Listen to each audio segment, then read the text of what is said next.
juga. Pagi, Pak. Nah, mudah-mudahan semuanya sehat, ya. Terus semangat untuk belajar ya, mempelajari matematika matematika anak-anak informatika gitu ya. Matematika anak informatika. Oke. Nah, silakan udah ini dibuka semuanya, dibuka. Dibuka semangat. Nanti saya panggil acak ya. Saya panggil acak 3 kali enggak berarti dianggap alfa gitu ya, biar nggak repot-repot, nggak lama-lama. Jadi seperti yang saya katakan ya, pertemuan tatap muka Zoom di sini ya, Zoom ini ya. Ini sebulan mudah-mudahan reda, nanti pandemi reda kita bisa ke kampus lagi. Mau ke kampus lagi ya. Nah, selama masih 1 bulan, pada yang kepala-kepala 6 nih, yang senior-senior ini suruh di rumah. Bener enggaknya walau alam lah. Yang penting ikhtiar. Nah, apa namanya, seperti yang saya katakan, sudah dibaca, sudah saya kasih materinya, dibaca, kita banyak diskusi gitu ya, banyak diskusikan seperti itu. Oke, kita mulai, kita kemana ya, sampai mana nih ya kita coba mana ini. Oh, belum masuk.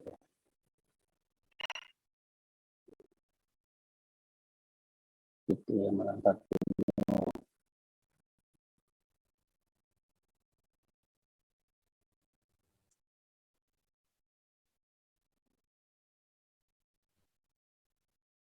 Ini yang logika ya. Siapa yang mau mengawalinya, memulainya? Ayo berdiskusi.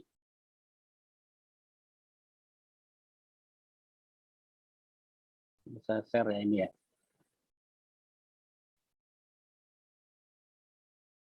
Recording in progress.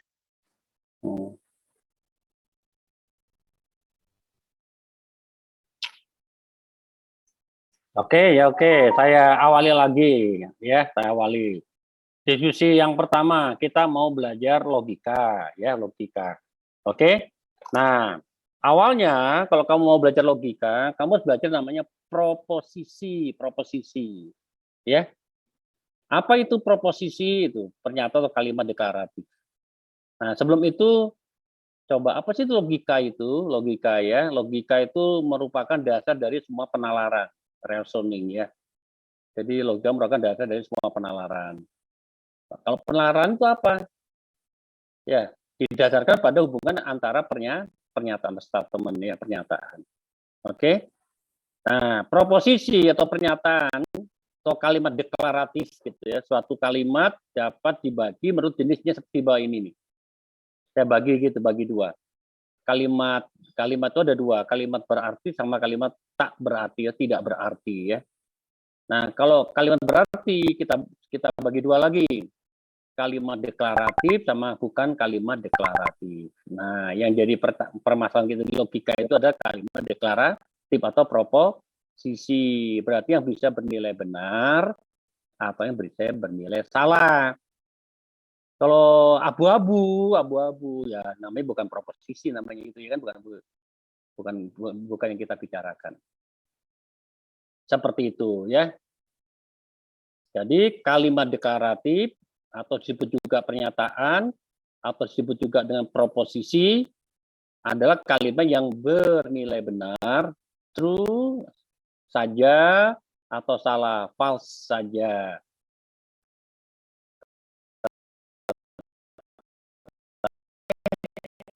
Ngerti ya kan? Gampang kan? Tuh. Contohnya tuh, semua penjadiannya adalah proposisi, coba tuh lihat tuh. Yang mana yang tidak proposisi? Kan kau bisa menyatakan benar dan salahnya. 13 adalah bilangan ganjil. Benar, ya kan? 13 tuh ya. Terus Soekarno adalah alumnus UGM. Salah, ya kan? Salah, ya, benar yang salah. Oke? Terus 1 tambah 1 sama dengan 2. Benar, ya pernyataannya proposisi, ya nggak? 8 lebih besar atau sama dengan akar kuadrat dari 8 tambah 8. Ya, benar. Akar kuadrat, akar 8 tambah 8, nambah akar 16, kan 4. Lebih besar. Ya. Oke, ada monyet di bulan. Ya, salah, ya kan? Di bulan nggak ada penduduk. Hari ini adalah hari Rabu. Salah, kan ngomongnya hari Selasa di sini. Hari Selasa, salah, ya kan? Terus, untuk sembarang bilangan bulat N yang tidak negatif, maka 2 kali N itu pasti adalah bilangan genap, ya. Betul kan? Tidak negatif, pasti 2 N itu bilangan genap. Betul kan? Yang H, X tambah Y sama Y tambah X. Hukum komutatif, ya. Untuk setiap X bilangan genap, benar kan? Pernyataan yang benar, oke? Nah, yang ini bukan proposisi itu. Yang contoh 2, bukan proposisi itu. Jam berapa kereta api Argo Bromo tiba di Gambir? Kalimat tetap bertanya, ya nggak? Kalimat tanya bukan kalimat proposisi. Nggak kita tahu benar salahnya. Isilah gelas tersebut dengan air. Nah, itu kalimat perintah, ya kan? Oke. Terus X tambah 3 sama dengan 8.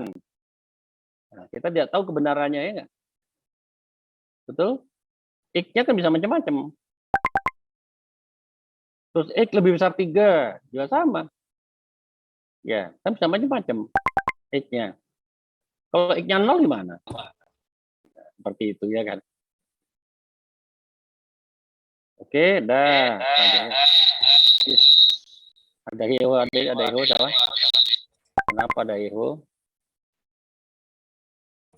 Udah.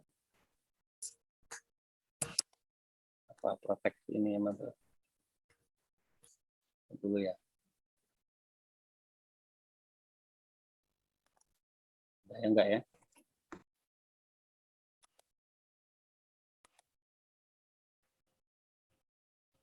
Ada yang ada ya. Tapi ada hero tadi sedikit. Enggak ya?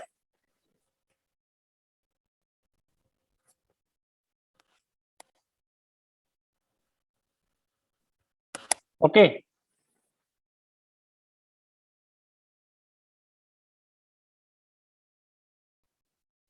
Oke.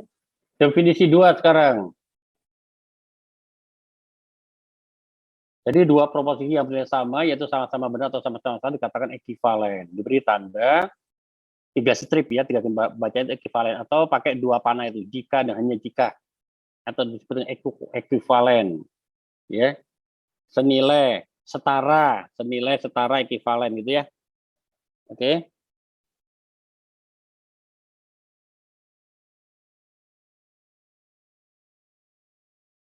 Dan contoh ketiga. Ayo, kamu yang jawab berdasarkan skema penjenisan di kalimat di atas tuh. Ayo, kamu yang ngomong. Nih contohnya, siapa dulu? Siapa yang mau mewakili? Jangan satu arah dibilang, jangan satu arah. Kasih pembukaan, jangan satu arah. Kamunya. Saya Pak, izin menjawab. Sok, silakan. Untuk Siapa yang itu? nomor B, Hilman Pak. Oh ya, Hilman. Silakan Hilman. Hilman izin menjawab yang nomor B Pak. Untuk yang nomor B itu kalimat pasti benar Pak, yang deklaratif pasti benar, atau 1.1.1. Ya, betul.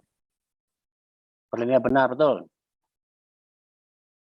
Atau sebetulnya ini kalimat deklaratif ya. Kalimat deklaratif aja, bernilai benar. A itu kalimat deklaratif juga kan? Ya, bernilai benar ya enggak? Betul Pak. Terus yang kalau C itu juga kalimat deklaratif, tapi yang bernilai salah kan? Betul Hilman? Jumlah sudut-sudut 103 berapa jumlahnya Hilman? Jumlah sudut-sudut segitiga berapa jumlahnya Hilman? Seharusnya 180 derajat Pak. Ya, betul, kalimat deklaratif ya. Terus yang D, Hilman. Mungkin boleh ke itu dulu Pak, ke Ukianji yang sudah raise hand. Oh, silakan. Nggak kelihatan sama saya, nggak kelihatan. Oke, Pak. Yang B itu sama kayak nomor 1, Pak. 1.1.1. Ya, ini selisih 2 kuadrat ya. Ini terkenal di SMP namanya selisih 2 kuadrat ya, betul. Betul, ini kalimat deklarasi yang benar. Terus lanjutin. Boleh Pak saya Pak. Silakan. Untuk yang E, siapakah namamu itu kalimat bukan deklaratif Pak. Ya, bukan kalimat deklaratif, itu kalimat tanya ya. Bertanya. Bukan kalimat deklaratif. Betul. 1.2 itu ya. Terus lanjut berikutnya.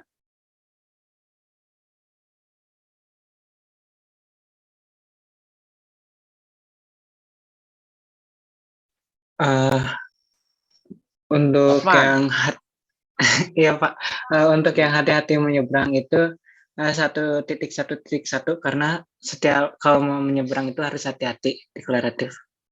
Nah, salah Osman, salah Osman. Oh salah. Oh iya harusnya 1.1.2. Soalnya tidak ada yang harus dideklarasikan. Salah juga Ilman.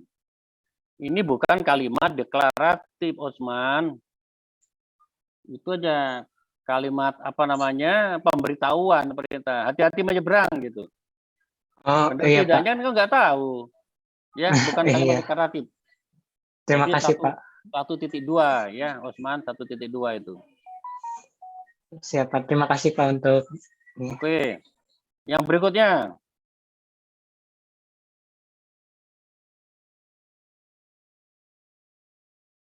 Ayo, walaupun saya jika.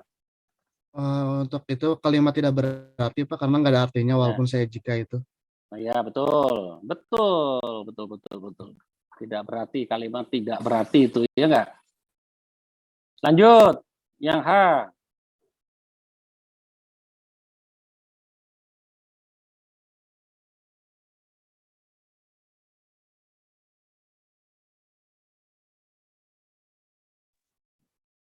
Untuk yang H itu 1.1.1 Pak. Salah. Izin Yang menjawab itu Pak 1.2 mungkin Pak. Iya betul. 1.2 bukan kalimat deklaratif itu. Gimana kok bisa menyatakan benar salahnya X-nya? X-nya bisa negatif kan ya, Pak? Dia bisa negatif, bisa positif, bisa nol. Jadi benar kebenaran salah benarnya kan kamu tidak tahu. Abu itu ya, berarti bukan kalimat deklaratif. 1.2 benarnya ya. Betul. Izin Berikutnya menjawab, Pak. yang I. Silakan. Kalimat deklaratif tapi salah 1.1.2. Iya betul. Ini kalimat deklaratif nih, dan tahu kebenaran kesalahannya udah tahu ya. Betul ya. Terus yang J ya cepat. Izin menjawab Pak. Iya silakan. Ya, untuk yang J itu bukan kalimat deklaratif, soalnya belum tentu kebenarannya, Pak. Iya betul. Betul juga ya. Karena yang K. Yang K, Pak, saya boleh izin menjawab. Silakan. Yang K itu kalimat deklaratif tapi salah nilainya. Ya betul. Sekarang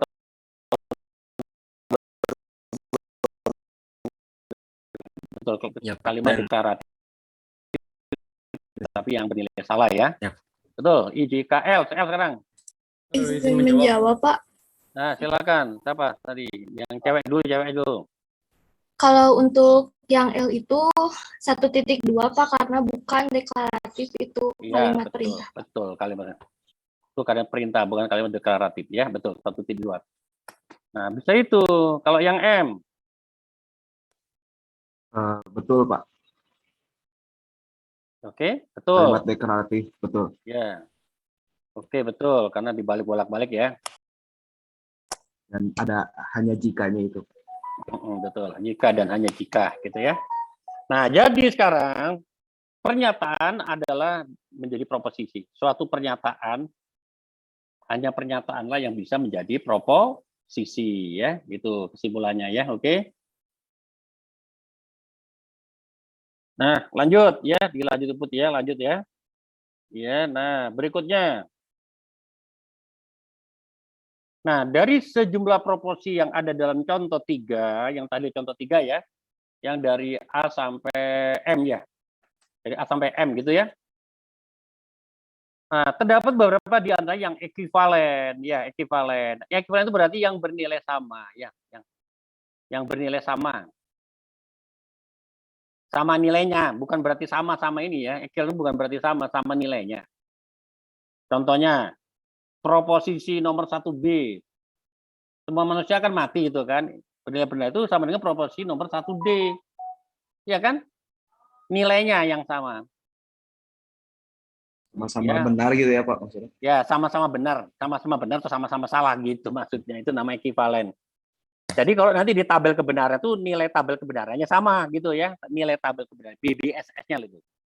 Nah, itu disebut dengan ekuivalen, setara, senilai, tabel kebenarannya sama, itu tepatnya gitu. Takutnya ngomong ekuivalen itu berarti sama, bukan. Ekuivalen bukan berarti sama. Tapi nilainya sama ya.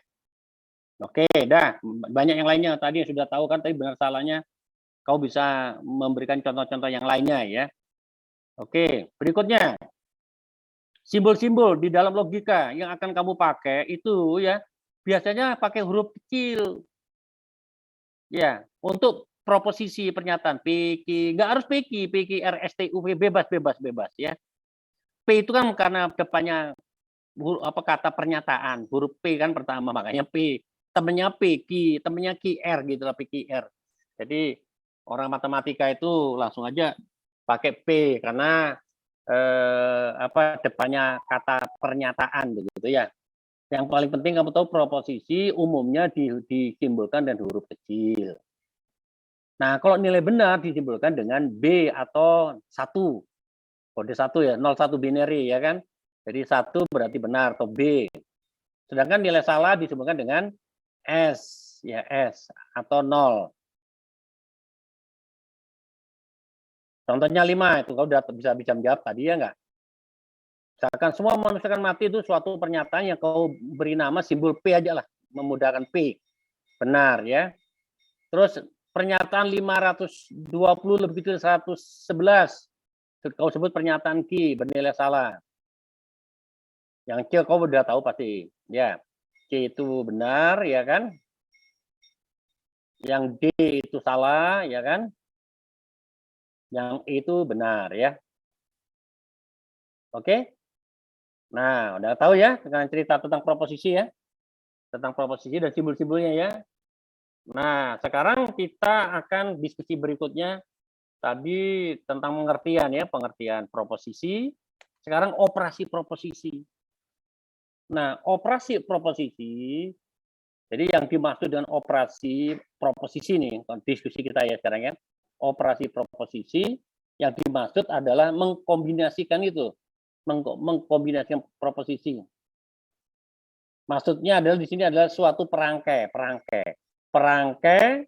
ya yang diberikan terhadap 2 atau lebih ya proposisi tunggal sehingga menjadi proposisi yang majemuk. Itu disebut dengan operasi proposisi ya. Ya, apa operasi itu? Pertama macam-macam, ada yang ingkaran atau negasi. Ya, ada negasi, ingkaran, kemudian ada konjungsi. Operasi dan konjungsi. Kemudian ada operasi disjungsi. Atau operasi disjungsi. Kemudian ada operasi proposisi bersyarat. Proposisi bersyarat itu berarti yang terkenal dengan nama implikasi atau kondisional gitu ya. Kemudian ada operasi lagi yang namanya operasi X or and or ya, tambahnya lah. Kemudian operasi bi-implikasi atau bi-kondisional dan sebagainya ya. Nah, itu operasi yang akan kamu temuin di mata kuliah lain nanti kan memakai ini. Ya, oke. Nanti kita tambahin ya operasi-operasinya. Nah, sekarang gini, operasi negasi dulu, negasi ya. Nah, kalau operasi negasi gitu ya, lambangnya ada ada P atasnya dicoret, baca P bar gitu ya, P bar gitu. P bar. Kemudian kalau yang atau ditulis yang kayak apa gelombang lautan itu atau 8 tidur lah gitu. Ada yang bilang 8 tidur gelombang lautan baca negasi P. Atau L tidur. Huruf L itu kalau kayak huruf L tuh ya, tidur gitu ya. Jadi lambang negasi cuma ada 3 ya. Ada strip kayak gelombang lautan itu atau L tidur tuh. Oke. Nah, gampang ini kalau kamu ingin mengetahui negasi ingkarannya, kalau benar ya ingkarannya salah, kalau salah ingkarannya benar gitu kan? Cuma gitu aja ya. Oke. Terus kemudian kalau negasi dinegasi lagi ya kembali ke dirinya sendiri ya enggak? Contohnya yang ini. Coba pakai pensil kamu print terus pakai pensil gitu loh. Mana ini berarti S, ini B ya, betul ya? Terus ini S gitu ya? Ini B, ini S, ini B gitu ya? Ya, titik isi pakai pensil, isi. Kalau ragu-ragu, kalau nggak tahu, ditanyakan ya. Ditanyakan tuh. Ya. Nah, kita mulai sekarang contoh 6. Contoh 6 ya. Kalau ada pernyataan A lebih kecil B atau A kurang dari B, A kurang dari B. Negasinya bisa kata tidak benar bahwa gitu. Tidak benar bahwa, ini salah satu negasi, kata-kata negasi, tidak benar bahwa gitu ya. Bahwa A kurang dari B. Gitu ya. Atau bisa juga kau mengatakan bahwa A itu lebih besar atau sama dengan. Itu B itu A maksudnya. A lebih atau sama dengan B. A lebih besar atau sama dengan B. Gitu ya. Bisa saja kau katakan itu tidak benar boleh. Atau kau bilangnya apa namanya? A lebih besar atau sama dengan B. Nah, kemudian yang B, tembok itu putih. Tidak benar bahwa tembok itu putih.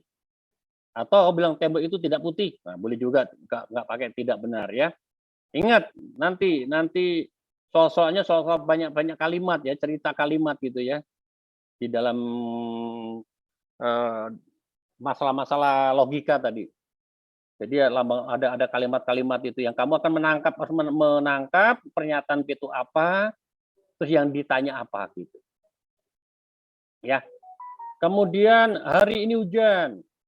Nah, boleh dikatakan tidak benar hari ini hujan atau hari ini tidak hujan ya.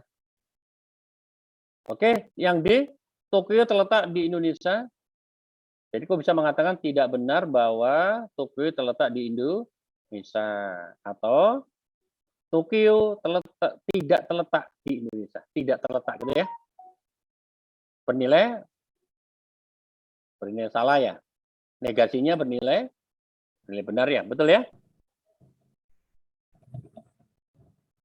Terus, semua bintang film itu cantik. Nah, ini bukan pernyataan ya. Betul nggak? Ada kan bintang film yang nggak cantiknya nggak? Salah, jadi ini zaman Licky Flick dulu kali itu ya. Kalau jalan Licky Flick dulu, tapi zaman dulu juga ada yang namanya bintang film terkenal namanya Radmi B29 kan nggak cantik juga, udah gemuk tapi lucu. Coba yang tahu hanya kakek kamu atau orang tua kamu atau kakek kamu lah yang lebih tepatnya itu yang akan tahu. Radmi B29 namanya itu. Nah itu enggak juga, ini yang E kita protes ini. Semua bintang film itu cantik, dia katakan semua. Ya kalau kita asumsikan oke lah, bener lah, anggaplah gitu ya. Jadi ingkarannya semua berarti ada bintang film tidak cantik ya, ada bintang film tidak cantik gitu ya. Nanti mengingkar semua pernyataan berkuantor, nanti ada pernyataan berkuantor ya. Nah, coba catatan lihat tuh. Di dalam membuat ingkaran haruslah berhati-hati menambahkan kata tidak. Hati-hati. Oke? Tuh, tidak seperti pada contoh A, B, C, D. Maka pada contoh E, ingkaran dari S tidaklah benar kalau ditulis semua bintang film tidak cantik ya. Betul kan? Itu nggak boleh. Seharusnya kok ngomongnya ada bintang film tidak cantik. Nah, gitu ada. Semuanya diganti ada, bukan semua, tetap semua. Semua bintang film itu tidak cantik. Nah, itu nggak benar itu. Pernyataan yang tidak benar ya. Hati-hati, makanya itu hati-hati. Nanti lebih lanjut ke belajar pada topik kuantor ya. Pernyataan berkuantor. Oke, nggak ada pertanyaan untuk ingkaran? Untuk ingkaran nggak ada masalah ya? Nggak ada masalah untuk ingkaran? Kalau ada, silakan saya langsung di-cut aja ya. Oke, berikutnya. Berikutnya adalah konjungsi. Yaitu dua buah proposisi yang dihubungkan dengan kata hubung dan. Dan. Ya. Merupakan suatu konjungsi, baca konjungsi dan, oke. Lambangnya V terbalik. Jadi simbolnya V terbalik. Nah, proposisi penting disebut komponen atau atomik. Kau boleh ada yang bilang ini di buku-buku kau baca dan membacanya komponennya, atomiknya. Nah, itu maksudnya proposisi pembentuk. Pembentuknya. Ya. Oke. Ya, contohnya gini. Contoh yang misalkan nih, jadi komponennya yaitu R sama S, yang A itu ya, atau atomiknya R sama S. Si Ahmad anak yang gemuk. Terus komponen atau atomik yang S, si Ahmad anak yang lamban. Coba bikin konjungsinya di antara dua atomik ini atau dua komponen ini. Nah, kau menuliskannya si Ahmad anak yang gemuk dan lamban. Oke? Ngerti maksudnya? Kemudian untuk yang contoh 7B, komponennya P sama Q. Kita beri nama P sama Q. P itu hari ini hujan. Q, komponen Q atau atomik Q, murid-murid diliburkan dari sekolah. Coba bikin konjungsi dari dua atomik ini, P sama Q. Berarti hari ini hujan dan murid-murid diliburkan dari sekolah. Ya. Nah, berikutnya, bagaimana cara menghafalkan tabel kebenarannya dari kata konjungsi ini? Ngapalnya gampang lah ya. Kalau ngapalnya gini aja, benar dan benar pasti benar. Selain itu salah gitu aja ngapalinya ya. Jadi nilai benar dan nilai benar. Jadi bacanya ngapalinya gini, benar dan benar benar. Selain itu salah udah. Jadi kalau ada kan nanti benar dan salah, salah, salah dan benar, salah, salah dan salah, salah. Nah, itu konjungsi. Jadi komponennya atomiknya benar, ya perangkainya ya. Jadi kalau komponen-komponen atomiknya keduanya benar, maka nilai konjungsi itu benar. Ya. Selain itu salah. Oke? Sip. Nah, coba praktekkan sekarang. Sekarang Jeremia, coba Jeremia contoh 8 Jeremia yang A. Ya Pak, yang contoh 8A.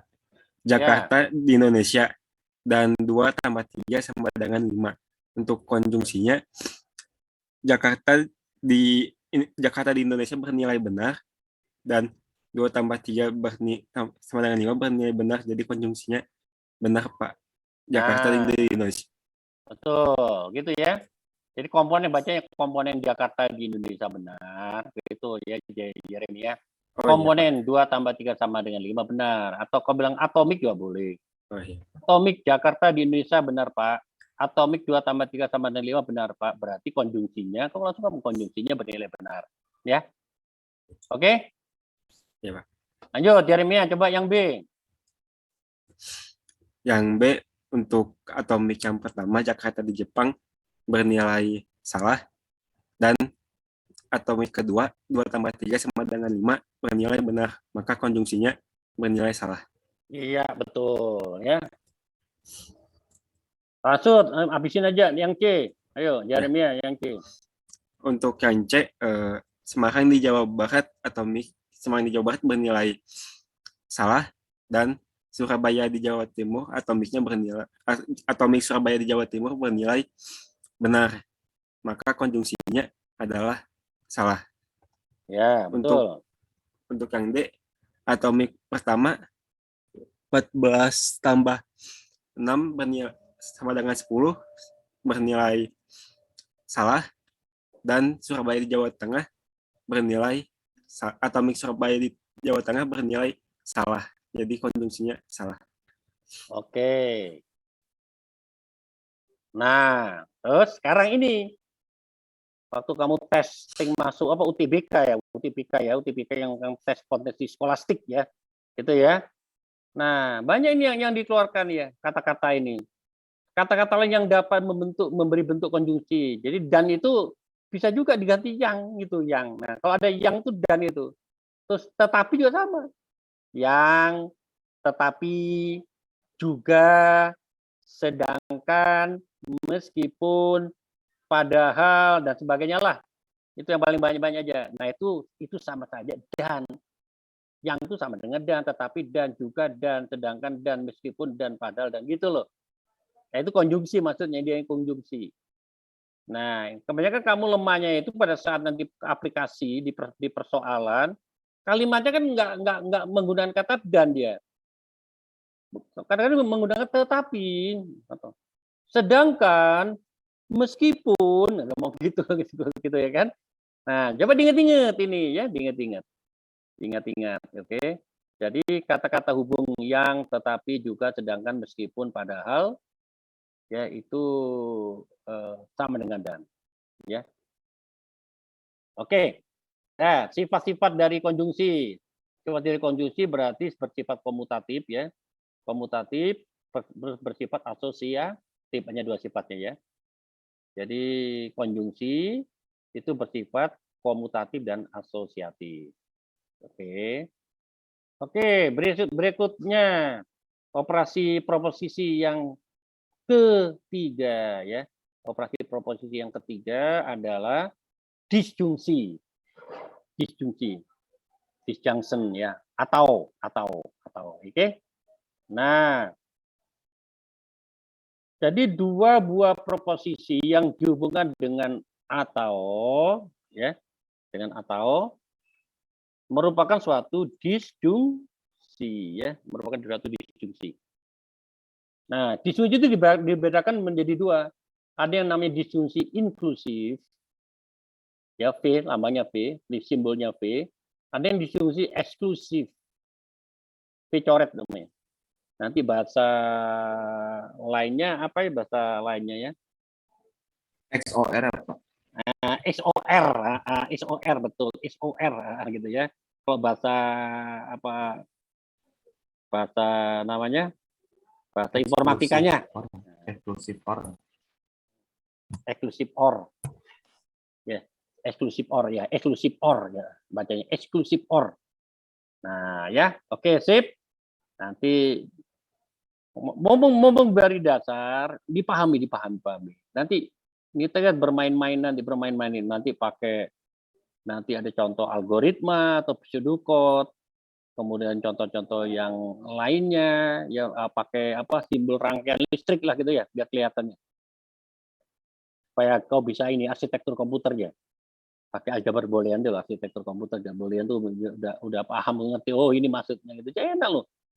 Makin banyak kamu nambah wawasan, mengerti, waduh makin luar biasa kamu cara meramunya, kau jadi master chef untuk IT gitu. Itu ternyata begini loh, ternyata begini, ternyata udah kalau gini saya juga bisa. Nah, tinggal sekarang jago-jago punya ide dan bonek. Ya, kan ide aja tambah bonek kan nggak sanggup. Punya ide, bonek. Ya, nggak usah takut, masih muda ngapain takut miskin lah, takut apa lagi? Ya, dia takut penakut itu. Takut apa? Masih muda takut miskin, mau makan Senin Kamis saja ketakutan. Makan Senin Kamis belajar aja. Gitu. Nah, orang-orang seperti itu yang sukses nanti. Bonek, nggak usah takut. Ya, harta nggak dibawa. Konsep harta aja nggak dibawa mati. Kenapa takut? Berani. Nah, gitu ya. Lillahi ta'ala, nggak nyangka kau nanti udah jadi pemuda miliarder atau pemuda triliuner ya kan. Itu ya, inget-inget saya aja. Pokoknya jangan lupa punya ide, terus bonek, nggak usah takut, gitu ya. Nggak ada kata takut. Ujian juga sama nanti ya. Berani berpendapat, Belajar juga berani berpendapat. Tapi takut. Gitu, berani berpendapat, berani gini, berani protes, terus ada argumentasinya. Gitu, jangan pernah aja, tapi ada argumentasinya. Yang paling bagus yang punya argumentasinya gitu ya. Nah itu yang dinilai nanti ya. Siapa tahu kamu juga mau jadi diplomat juga. Diplomat punya logika. Seorang orang anggota DPR juga sama, harus tahu logika ini. Bikin undang-undang nggak ngerti logika gimana. Ya, mau jadi apa pengacara terkenal? Harus jago juga kan. Jadi kalau kita nggak pinter nggak pinter logikanya, jadi itu yang dikatakan benar jadi salah, salah jadi benar. Nah, kita kan negara hukum, undang-undang. Kata masyarakat salah, ya kan? Tapi kata persidangan benar. Jadi yang dipilih yang mana? Nah, kita bukan negara anarkis ya gitu. Makanya pinter logika itu gini ya kan? Ilmu penting ini. Bikin program juga logikanya jalan kan mantap. Ya, oke, contoh 9. Ayo contoh 9. Diketahui proporsi berikut ya. Nah, ini rangkaian komponen atau atomiknya. PQ-nya, komponennya, atomiknya, kemudian kamu bikin rangkaian disjungsi. Amin sudah berumur 17 tahun, kata karena komponen pertama kita beri nama P. Komponen kedua Q, Amin sudah kawin. Coba bikin rangkaian disjungsinya. Jadi ya. Jadi Amin sudah berumur 17 tahun atau sudah menikah atau sudah kawin gitu ya. Demikian juga untuk yang B. Ya, udah bisa ya. Dipercepatnya yang gampang, ya kalau nggak bisa. Nah, kalau C, bisa nggak kamu mengatakan ini? Yuk. Ini berarti apa? Seharusnya tidak bisa, Pak. Ya tidak bisa. Masa kamu misalnya saya, waktu kamu siapa sih dimakamkan di Bogor dan atau di Bandung, nggak mungkin. Dua-duanya benar ya Pak? Iya dimakamkan di Bogor, iya dimakamkan di Bandung. Lihat siapa? Iya kok satu orang, apa hantu apa? Nah gitu, maka pakai disjungsi eksklusif, ya, eksklusif or, gitu ya. Jadi ia dimakamkan. Jadi membaca gimana? Ia dimakamkan di Bogor. Tidak atau gimana bacanya? Kalau ini bisa nggak Pak? Kalau dia tidak dimakamkan di Bogor dan di Bandung. Soalnya kan itu eksklusif. Jadi tidak mungkin keduanya, Pak. Iya. Jadi tidak mungkin keduanya. Oke. Pada yang 9C itu kan peristiwa ada masing-masing tidak dapat terjadi secara bersama-sama. Maka pakai lambangnya kamu pakai eksklusif or, maksudnya gitu. Kok pakai lambangnya eksklusif or nanti gitu. Ya. Jadi ia dimakamkan di Bogor atau dimakamkan di Bandung atau itu berarti XOR-nya, bacanya XOR. Bacanya sama sih bacanya atau. Tapi kalau supaya kamu nggak salah, ya tambahin aja lah. Eksklusif or gitu aja baca aja gitu ya, biar aman ya kan. Jadi maksudnya ia dimakamkan di Bogor ya, eksklusif or dimakamkan di Bandung ya. Di Bogor eksklusif or Bandung gitu aja. Nggak usah dimakamkan, nggak usah dua kali tulis. Nah itu keterangannya ya, baca ya. Keterangan dari contoh 9 ya, di bawahnya ya. Oke, lanjut. Contoh 10. Siapa yang bisa? Inklusif, Pak, untuk nomor A. Soalnya, ya. Saya makan atau mendengar musik. Bisa. Bisa sekaligus. Ya, bisa, Pak. Ya, bisa. Ya, makan sambil mendengar musik ya bisa ya kan? Ya, betul. Jadi inklusif or ya, inklusif or yang A. Yang B? Yang B itu sejajar dan berpotongan. Bisa Pak, inklusif. Inklusif. Dua bidang sejajar atau dua bidang itu berpotongan. Sekaligus bisa? Enggak Pak, eksklusif. Ya? Ya, dia eksklusif. Kalau sejajar tidak mungkin juga berpotongan. Nah, makanya kalau tidak serempak, nggak bisa serempak dilakukan berarti eksklusif, Eksklusif. bukan inklusif. Dua bidang sejajar dan dua bidang berpotongan. Kalau dia sejajar nggak mungkin berpotongan kan? Berarti crossing, Ya, ya, Pak. cross. Nggak mungkin dilakukan secara serempak. Nah, berarti disebut nama yang B itu disebut dengan nama eksklusif OR, ya. Oke, yang C. Yang C itu eksklusif, Pak. Eksklusif. Eksklusif bukan. Masa kau tidur sambil belajar ya? Bukan tiduran loh ya, bukan tiduran, kau tidur maksudnya. Begini. Masa kau belajar sambil dan tidur bisa secara bersamaan? Enggak. Ya enggak. Maka yang C disebut dengan eksklusif OR. Yang D, fungsi itu kontinu tadi ya, berkesinambungan, terdiferensial, dapat diturunkan, gitu ya. Jadi bisa serempak ini. Kalau dia kontinu pasti bisa diturunkan ya. Maka yang disebut inklusif OR itu harus butuh mata kuliah terapan ya, mata terapan. Kalkulus itu jawab D itu mengerti. Kontinu dan terdiferensialkan ya. Beda di kalkulus ada kalau dia kontinu pasti bisa diturunkan. Memang tidak semua fungsi bisa diturunkan. Tapi kalau fungsi itu kontinu pasti bisa diturunkan gitu loh. Kan bisa serempak ya. Maka disebut dengan inklusif OR ya. Oke. Nah, main tabel sekarang, tabel kebenaran tuh ya. Bagaimana kalau diskusi inklusif itu pernah kamu pelajari di SMA, persiapan tes masuk UTBK gitu ya. Tes UTBK. Nah, ini. Nah, ngapalinnya gampang kalau diskusi inklusif itu. Ngapalinnya ya. Ngapalinnya kalau ada benar pasti benar. Nah, gitu ngapalinnya gitu. Ya. Kata kuncinya. Jadi kalau inklusif OR, inklusif OR ngapalinnya kalau ada benar. Jadi kalau komponennya benar, salah satu komponennya benar, pasti benar disjungsi itu. Rangkaian disjungsi itu pasti bernilai benar kalau salah satu komponennya benar. Dua-dua juga boleh benar ya maksudnya. Tepatnya gimana? Jika ada benar aja lah lebih enak. Jika ada benar pasti bernilai benar ya. Oke? Nah, bagaimana kalau eksklusif? Nah, nih divisi 6 tuh bedakan. Bagaimana kalau eksklusif? Gimana?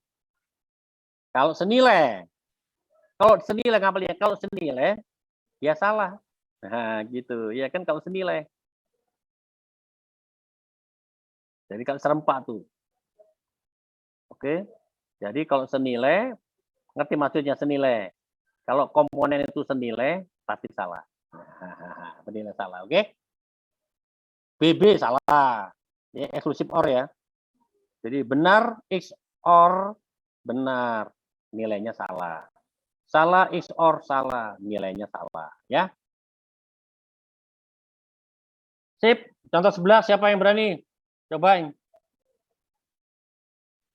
Yuk, contoh 11. Saya, Pak. Silakan. 0 adalah bilangan genap atau bilangan ganjil. Dia salah. Apa? 0 bilangan apa? Bilangan apa ya? Netral dia tuh, dia nggak bisa genap dan nggak bisa ganjil. Nah, karena salah. dibagi berapapun. Salah. 0 adalah termasuk bilangan genap. 0 termasuk bilangan. Dia kalau dia tanya bilangan genap itu mulai dari 0, 2, 4, 6 gitu. Oh, oke. Ya, masuk dalam bilangan genap 0. Berarti penyataannya ini benar. Kan atau ya benar. Iya benar. 0 adalah bilangan genap, benar. Atau bilangan ganjil salah. 0 bilangan ganjil salah. Benar atau salah kan bernilai benar. Iya. Kalau salah satu benar, ya pasti benar gitu ya. Untuk yang disjungsi, oke? Berikutnya. Nggak bisa yang B tidak bisa disimpulkan, Pak. Kenapa? Karena X-nya nggak diketahui nilainya. Dan kalau X-nya negatif kan dia penyataannya bisa salah. X-nya kalau X-nya positif berarti dia bisa benar. Jadi nggak bisa disimpulkan. Nah, salah. Benar Pak itu yang X-nya. Soalnya X-nya Kalau X-nya kuadrat. dikuadratkan pasti positif. Ya. Oke. Oh iya benar-benar. Tuh, kalau negatif dikuadratkan pasti positif. Cuma di sini dia salahnya tetap nol. X kuadrat positif salah, dia bernilai salah. Kenapa? Kalau X-nya 0, Ya, kalau X-nya 0. salah. Jadi salah atau benar. Surabaya di Jawa Timur kan? Ya. Berarti dia benar. Nah, bernilai benar. Ngerti ya? Ya, Jadi X kuadrat positif itu salah. Seharusnya X kuadrat itu lebih besar atau sama dengan. Jadi gini ya. Yang benernya itu kalau bilangan real kamu kuadratkan nilainya harus begini, lebih besar atau sama dengan. Tuh loh. Nih. Tuh, harus begini. Apapun bilangan real kalau kamu kuadratkan nilainya selalu begini, lebih besar atau sama dengan. Nah, ini nggak ada kata sama dengannya. Nggak ada ininya loh. Nah, itu dia salahnya. Mengatakan salah. Gitu kalau di matematika. X kuadratnya positif, nggak bisa. Kalau X-nya 0 gimana? Nah, gitu ya kan? Oke, jadi salah. Komponen yang pertama itu salah, atau komponen kedua sekarang benar kan? Surabaya di Jawa Timur kan? Ya. Jadi salah atau benar berarti rangkaian disjungsi itu bernilai benar. Oke? Yang C. Yang C benar, Pak. Benar. Nah, karena salah satunya kan bisa benar, berarti ya benar. Saya gagal atau lulus ujian. Saya gagal di ujian itu. Saya lulus di ujian itu. Bisa terjadi serempak. Nggak bisa. Tidak, Pak. Berarti dia eksklusif. Dia eksklusif or. Eksklusif or kan dia ya? Ya. Nilainya apa itu sekarang? Kalau yang saya gagal bernilai salah, kalau lulus ujian benar. Bolak-baliknya ya? Ya. Bolak-balik kan? Selalu bolak-balik kan? Iya, Pak. Salah benar salah kan? Iya. Ya, kalau gagal ya lawannya lulus. Kalau lulus lawannya gagal. Lulus, ya, jadi C bernilai apa? Kalau gitu? Benar. Bernilai benar. Betul. Bernilai benar. Karena dia eksklusif or, ya. Dia eksklusif or. Ya. Betul. Sip. Oke, yang D. Yang D, pernyataan pertama 2 tambah 5 sama dengan 7 bernilai benar, atau 2 tambah 5 tidak sama dengan 7 bernilai salah. Maka disjungsi. Hasilnya nilainya benar. Ya, betul. Oke ya. Nah, pada operasi disjungsi atau or ya, berlaku sifat-sifat berikut. Jadi dia berlaku sifat komutatif, dia berlaku sifat asosiatif, dia bersifat distributif penyebaran. Ya, nanti diingat-ingat itu, dihafalkan di himpunan, belajar himpunan nanti itu juga keluar juga sifat-sifat ini ya, komutatif, asosiatif, distributif. Oke, nah contoh 12 karena sudah ada jawabannya nggak saya bahas, kecuali ada yang kamu nggak mengerti, silakan. Jadi bertanya Pak. Ya silakan. Untuk itu kan Pak yang dan itu ada istilah lainnya Pak seperti yang, tetapi juga kalau untuk yang disjungsi atau apakah ada Pak istilah lainnya? Istilah lain nggak ada, atau aja. Baik Pak. Yang kebanyakan ini yang dannya itu. Kalau atau enggak, ya atau. Ya cuma atau aja ya, nggak ada kata lain ya. Oke, lanjut. Contoh 12, adakah yang bertanya? Udah ada jawabannya tuh, tinggal baca aja. Jadi diketahui proporsi-proporsi berikut, komponen P kalimatnya gitu, komponen Q kalimatnya begitu. Terus kamu disuruh menuliskan dalam bentuk simbol, ya dalam simbolnya. Pemuda itu tinggi dan tampan, gimana cara simbolnya? Gitu ya, dibalik nih kalimatnya.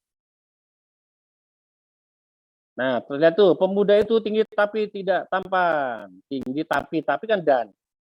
Nah, makanya hati-hati, tapi dan berarti konjungsi ya kan? Dan. Oke?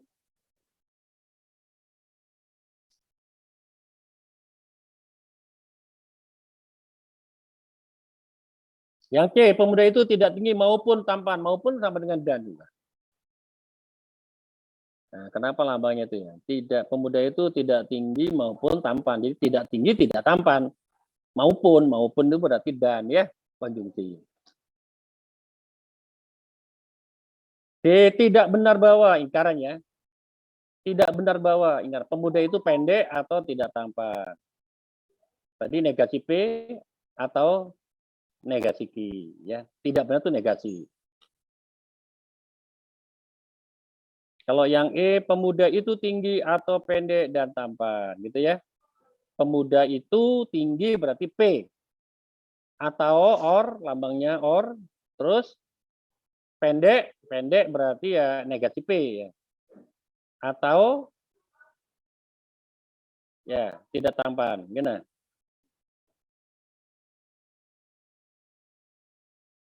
Oke? Kalau yang E udah bisa itu? Yang F bisa juga?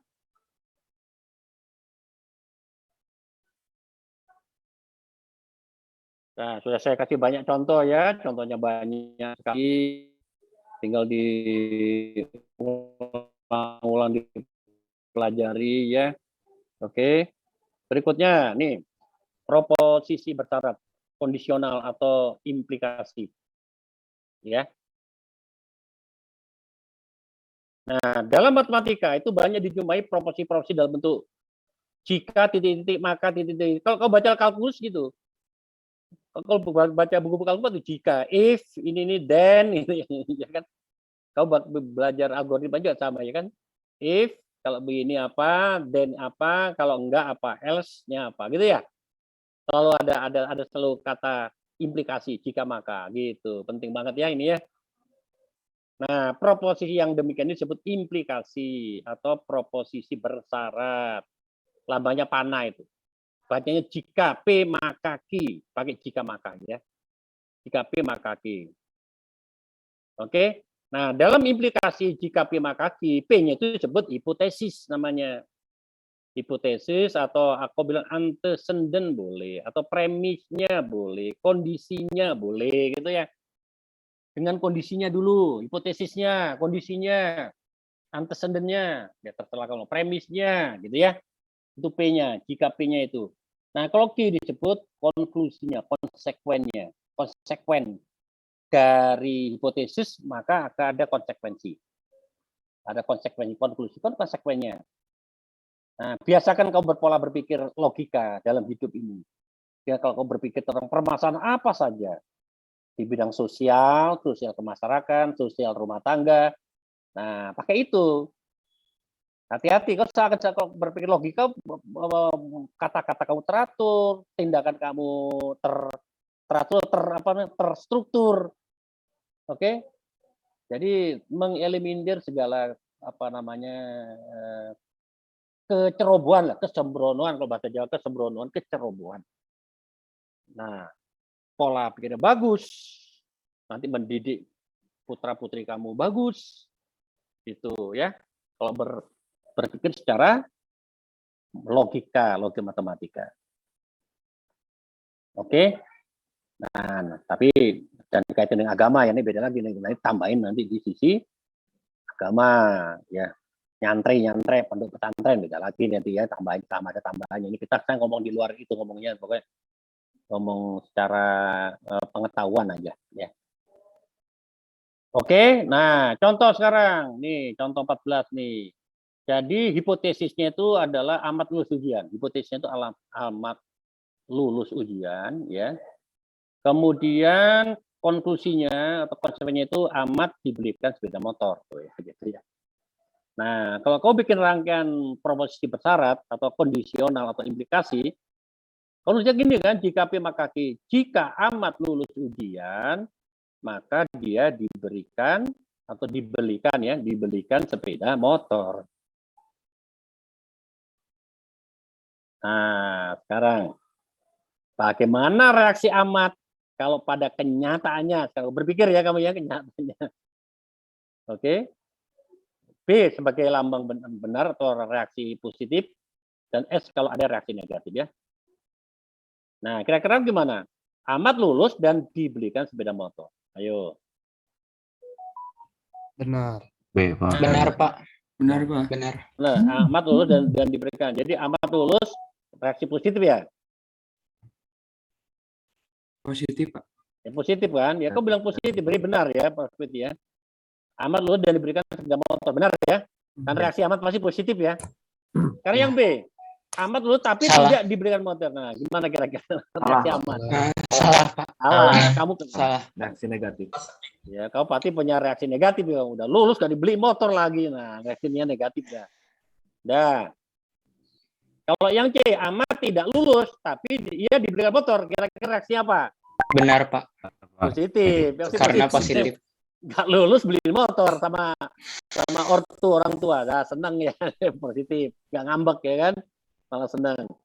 Yang D, Ahmad tidak lulus dan ia tidak dibelikan motor. Kira-kira gimana? Salah, Pak. Benar. Reaksinya yang positif Karena negatif? nggak lulus. Ya. Positif. Positif, kan nggak lulus.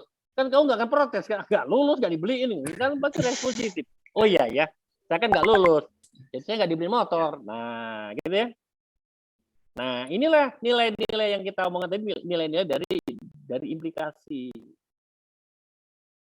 Jadi, definisi 7 mengatakan tuh, suatu implikasi atau material ya bernilai benar jika antecedent itu yang P-nya ya, yang P-nya. Antecedent salah dan konsekuensinya benar. Itu. Jadi ngapalinnya ini teknik ngapalinnya kamu di sini sekarang. Ini aja, jika benar maka salah, dia bernilai salah gitu aja. Kalau begitu. Jadi jika benar maka salah, bernilai salah. Selain itu benar gitu. Cara ngapalinnya. Betul nggak? Coba sekarang kau ditanya, jika salah maka benar. Nah, benar, lihat tuh, lihat tuh. Definisi 7 itu. Jika salah maka benar, dia bernilai benar. Jika salah maka salah, jangan pakai perasaan. Jika salah maka salah, dia bernilai benar. Coba baca tadi.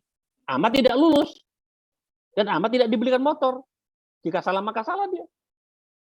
Jika salah maka salah. Benar, reaksi positif si Ahmad. Ya. Oke. Apalagi kok jika benar maka benar. Kalau jika benar maka benar pasti benar ya kan. Nah, oke. Jadi kalau implikasi apa yang dihafalkan? Jika benar maka salah, dia bernilai salah. Nah, itulah tabelnya. Nah, ya. Jadi berbeda dengan pengertian implikasi sehari-hari, hati-hati. Ya, makanya jangan pakai perasaan, bahasa ini pakai perasaan.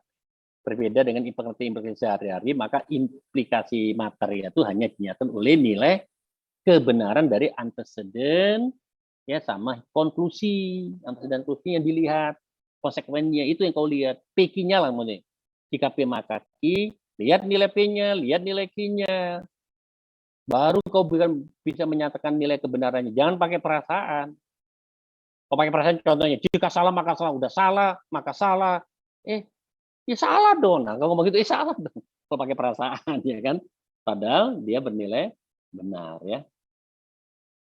Nah, itu tabel, ya. Daya sip, tabel di divisi 7, ya. Jadi ngapalinya itu ya. Nah, lanjut contoh 15.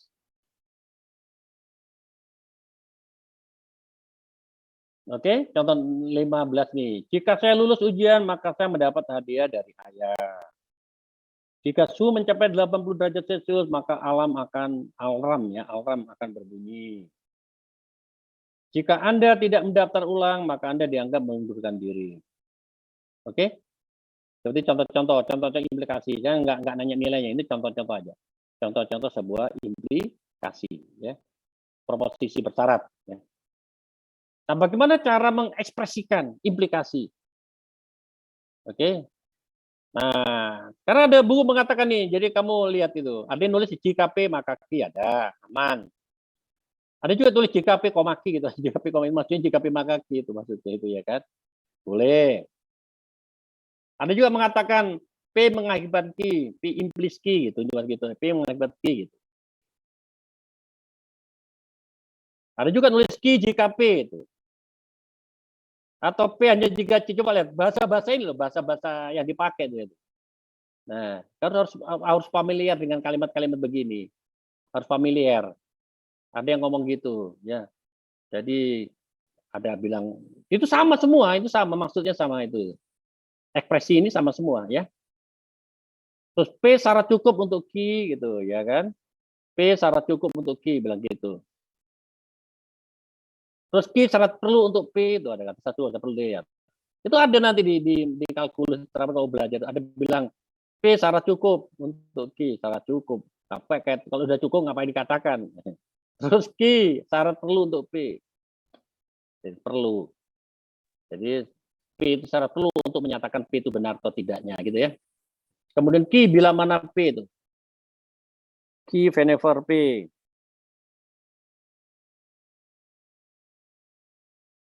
Oke. Nah, contoh 16 ini contohnya sekarang. Proporsi-proporsi berikut implikasi dalam bentuk berbagai bentuk ya. Jika hari hujan maka tanaman akan tumbuh subur. Ya, sudah biasa itu aman lah itu yang kalau kayak ini aman. Jika tekanan gas besar mobil melaju kencang. Tuh kata makanya nggak ditulis. Biasanya seperti itu, ya. Terus kemudian jika makanya nggak ditulis, coba yang C lihat.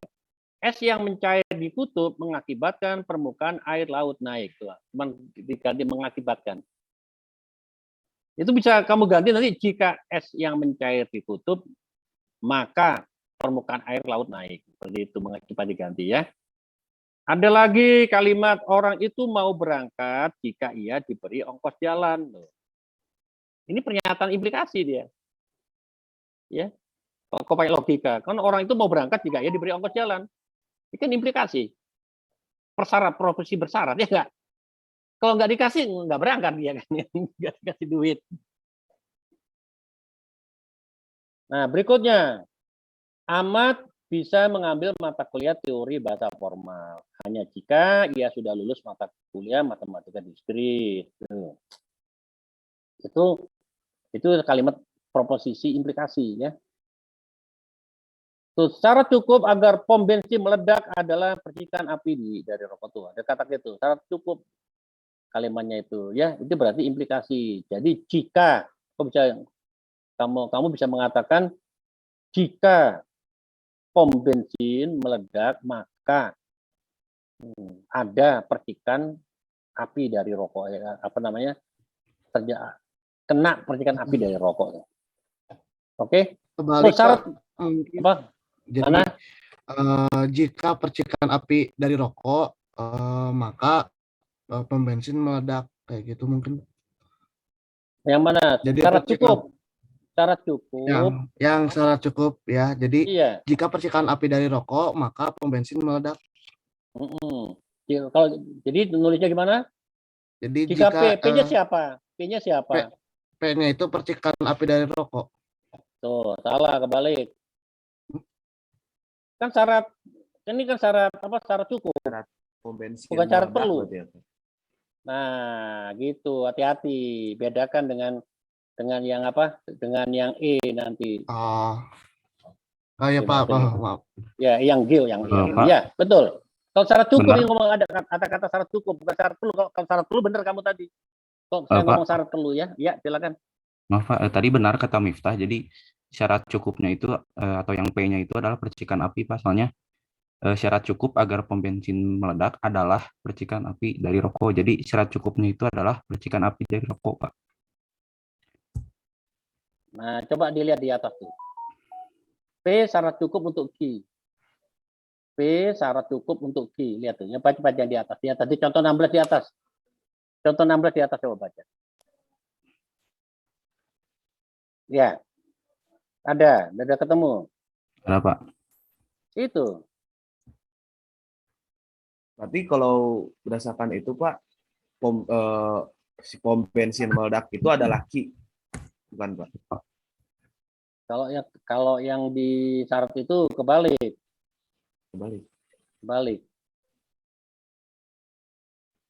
Jadi syarat cukup.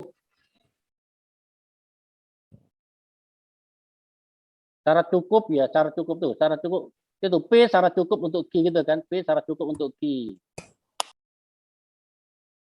Jadi syarat cukup agar pom bensin meledak meledak adalah percikan api dari rokok. Oh, Jadi maksudnya, jika si pom bensin itu meledak, gitu, jika pom bensin meledak, maka ada percikan api dari rokok gitu, maka ada percikan api dari rokok gitu. kan pom bensin itu meledak itu konsekuensi ya Pak? Konsekuensinya, Ya kan pom bensin bukan konsekuensinya. Nah, percikan api dari rokok itu apa namanya? Penyebabnya kan? jangan pakai ini, jangan pakai perasaan ya. Ya. Jangan pakai perasaan lo ya. Jangan pakai perasaan ya, perasaan pakai hukumnya. Jadi P syarat cukup untuk G. Hipotesis menyatakan syarat cukup. Hipotesis itu ya apa di sini? Hipotesis itu yang P-nya ya kan? Ya, hipotesis menyatakan syarat cukup gitu. Ya. Jadi si P itu adalah hipotesis. Hipotesis atau antecedent lah, atau premisnya lah. Nah, konklusinya di sini adalah G ya enggak? Konklusinya konsekuen.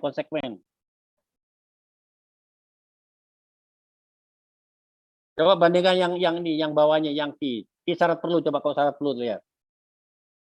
Tuh, syarat perlu mana yang G mana? Syarat perlu bagi Indonesia agar ikut Piala Dunia adalah dengan mengontrak pemain asing kenamaan. Syarat perlu.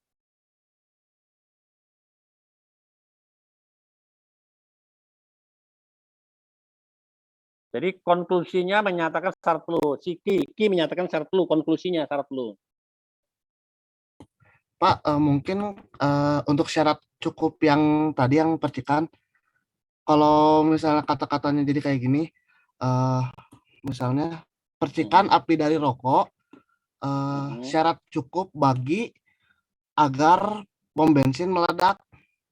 Nah, itu Kata-katanya benar. kayak gitu. Jadi kalau kata-kata gitu berarti percikan api dari rokok itu adalah hipotesisnya. Kalau kau ngomong gitu. Kalau kalimat kamu barusan benar. Percikan api dari rokok syarat cukup untuk meledakkan pom bensin lah, meledakkan pom bensin meledak. Benar. Kau benar itu.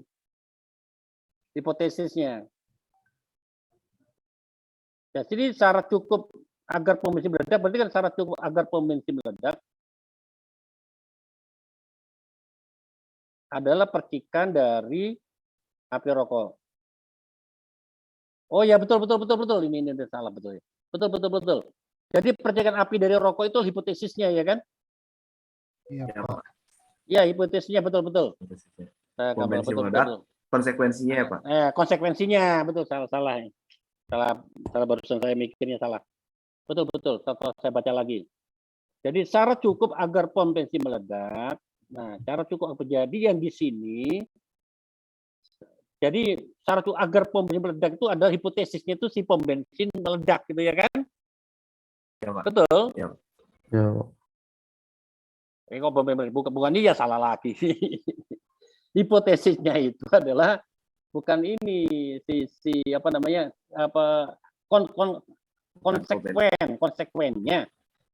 konsekuensinya pom bensin meledak.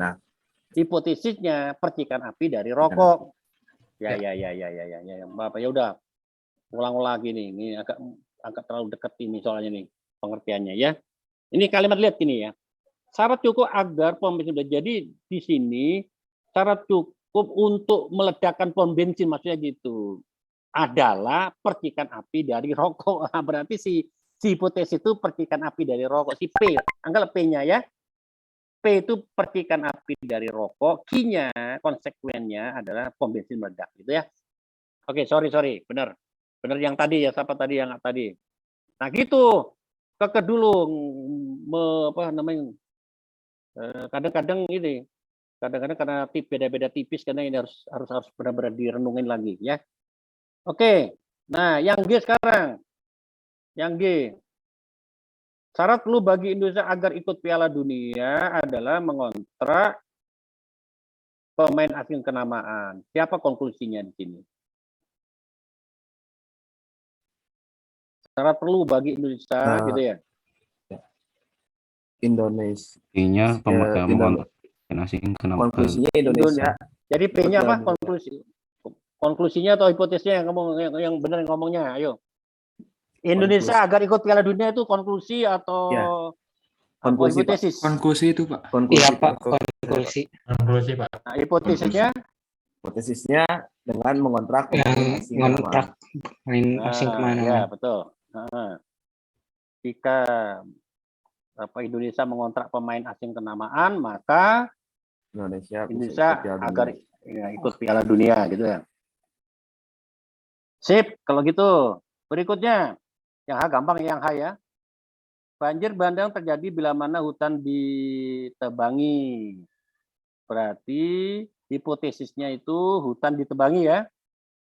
Banjir Iya, Pak. bandang itu adalah konklusinya ya, konsekuensinya ya. Sip. Asik kan? Ini belajar kelas ini ya kan? Untuk mempelajari ini.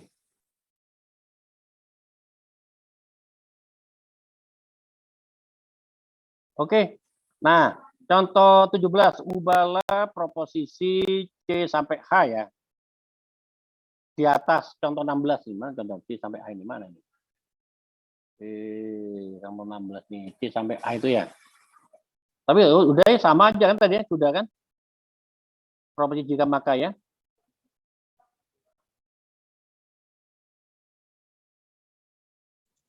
Iya kan? Pak, izin bertanya, boleh Pak? Boleh, silakan. Saya masih bingung perbedaan antara syarat cukup sama syarat perlu. Saya kan di atas di cara mengekspresikan implikasinya, P syarat cukup untuk Q syarat perlu untuk P. Ya kan syarat cukup dan syarat perlunya di depan, jadi saya masih bingung, Pak. Itu di dalam kurung yang paling penting untuk membantu kamu yang dalam kurung. Hipotesis. Yang hipotesis kan P-nya itu. Jadi hipotesisnya menyatakan satu P-nya P. Kalau ngomong hipotesis bingung, P-nya lah gitu ya. P syarat cukup untuk Q. Dalam kurung hipotesis, P-nya menyatakan syarat cukup. P-nya menyatakan syarat cukup.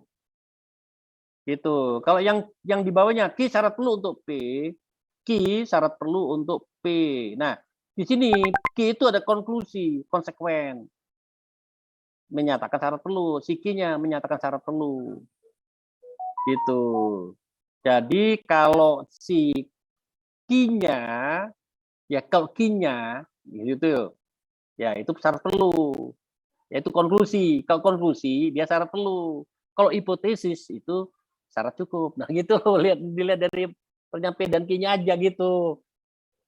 Kan jika P maka Q. Jika P maka Q. Nah, sekarang yang dinyatakan syarat cukup itu adalah P. Maka berarti syarat cukup. Ini syarat cukup. Bukan konsekuen. Kalau konsekuensi atau konklusi itu syarat perlu. Syarat perlu. Nah, itu kalau pedoman kamu, biar kamu nggak balik-balik. Ingatlah P sama Q. Jika P maka Q. P itu hipotesis, Q itu konklusi atau konsekuen. Nah, udah gitu. Ya, gimana? Saya izin bertanya, Pak. Silakan. Sedikit gimana yang ingin ngebenar apa ini gitu yang saya tadi itu benar atau salah. Jadi yang F sama G itu misalnya yang F-nya itu syarat cukup agar pom bensin meledak adalah percikan api dari rokok. Nah, ini juga bisa ditulis dengan cara percikan api dari rokok sesuai sama contohnya, percikan api dari rokok syarat cukup untuk pom bensin meledak. Begitu juga dengan yang G. Q-nya dulu kan berarti bagi Indonesia agar ikut Piala Dunia syarat perlu untuk mengontrak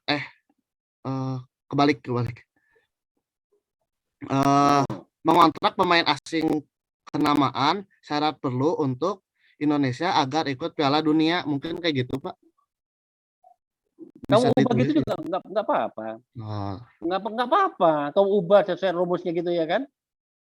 Ya nggak apa-apa juga. Yang F sama G diubah sesuai formula rumusnya. Nah, kamu sudah menentukan siapa yang hipotesisnya yang mana, gitu ya. Karena ada kata syarat cukup kan? Syarat cukup berarti hipotesis yang mana. Kemudian kalau yang syarat perlu berarti kau langsung tentukan konklusinya yang mana.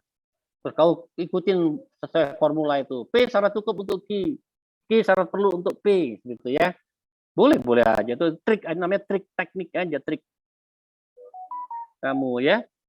Nah, sekarang yang contoh 17 itu kamu suruh mengubah kalimat itu ke bentuk implikasi. Untuk yang A sudah, yang A B, jadi dari C ini salah nulis di S mencari kan dari C itu ya. Ini maksudnya ini C sampai H dari contoh 16 ya. Kok saya tulis A B C D E F ya udahlah. Urutannya salah ya. Jadi maksudnya contoh 16C itu contoh 17A. Terus contoh 16D itu contoh 17B gitu ya, dan seterusnya ya. Ya. Contoh 16 AB-nya enggak, kan sudah berbentuk implikasi ya kan. Nah, coba lihat ini ya, contoh yang 16C. Es yang mencair ditutup mengakibatkan permukaan air laut naik. Gimana cara menuliskan implikasinya gitu maksudnya ya. Jadi tulisnya jika es mencair, maka permukaan air laut naik, ya kan? Ngerti maksudnya? Oke. Nah, sekarang yang D. Orang itu mau berangkat jika ia diberi ongkos jalan. Coba bikin proposisi proposisi bersyaratnya. Nah, aku pakai kalau ngomong ditanya gitu, kalau ngomong gini, jika orang itu diberi ongkos, ya, maka dia mau berangkat. Ya, ngerti? Yang D. Nanti baru yang kita masakan F sama G ya. Karena yang E. Ahmad bisa mengambil mata kuliah teori bahasa formal hanya jika ia sudah lulus mata kuliah matematika diskrit. Ayo, implikasinya, kondisionalnya, proposisi bersyaratnya, gimana menyatakannya? Jika Ahmad mengambil kuliah bahasa teori formal, maka ia sudah lulus mata kuliah. Nah, gitu ya. Sip ya. Sip. Nah, sekarang yang jadi masalah. Coba aja. Kalau udah ngerti tadi ya gampang juga ya tahu yang ya. Sekarang yang F. Syarat cukup agar pom bensin meledak adalah percikan api dari rokok. Coba bikin proposisi bersyarat. Coba bikin implikasi jika maka. Yang tadi ya Pak. Jika percikan api dari rokok, maka itu adalah syarat cukup agar pom bensin meledak, kayak gitu. Ya, bukan pakai syarat cukup, jadi pakai implikasi sekarang. Jadi jika percikan api dari rokok, maka pom bensin meledak. Nah, ini jika api memercik dari rokok, maka pom bensin meledak ya. Betul ya tadi ya? Berarti P itu adalah api dari rokok ya. Hipotesisnya kan, betul kan? Api dari rokok itu hipotesisnya, terus pom bensin meledak itu adalah konklusinya, konsekuensinya ya. Oke, nggak masalah sekarang. Nah, sekarang yang G. Syarat perlu bagi Indonesia agar ikut Piala Dunia adalah dengan mengontrak pemain asing kenamaan. Coba bikin implikasi.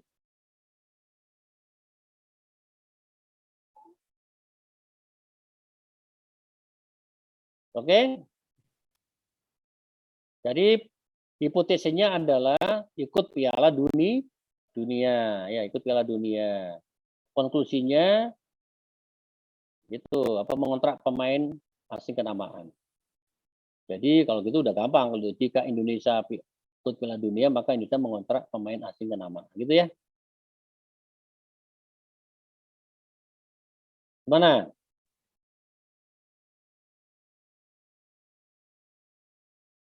Dah, diem ya sudah.